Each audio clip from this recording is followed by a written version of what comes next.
كاملين شفنا الفيديو ديال هاد الوحش الادمي اللي كيتعدى على هاد البنيه الصغيره، وقلنا انه مختل عقليا ولا ماشي نورمال. والحقيقه اللي ما عارفينهاش وخصكم تعرفوها ان هذا السيد هذا في كامل قواه العقليه، وهذه المره الثانيه اللي كيدير فيها هذا العمل الاجرامي. هذا الفيديو هذا الاصل ديالو تركي، وهذيك البنيه الصغيره هي الابنه ديال الطليقه ديال هذا المجرم هذا، وهذه المره الثانيه اللي كيتعدى عليها وكيصورها بالفيديو. واللي كيصور الفيديو هو الاخ ديال الزوجه ديالو. كيديروا هذا العمل الاجرامي باش يغيظوا به الزوجه السابقه اللي هي الطليقه ديال هذا السيد هذا.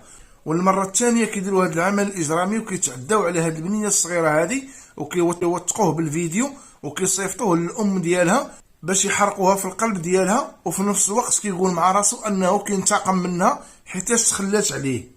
والام من بعد ما شافت الفيديو ديال البنت ديالها كيتكرسوا عليها بهذه الطريقه الوحشيه، هي اللي نشرته في مواقع التواصل الاجتماعي ومشات بلغت به السلطات التركيه. من بعد هذا الفيديو هذا ما انتشر ودار ضجه في تركيا، تم الاعتقال ديال هذا المجرم هذا وقدموه للمحكمه وتم الحكم عليه هو واللي معاه ب 25 سنه ديال السجن. الله يحفظنا والله يحفظ وليداتنا.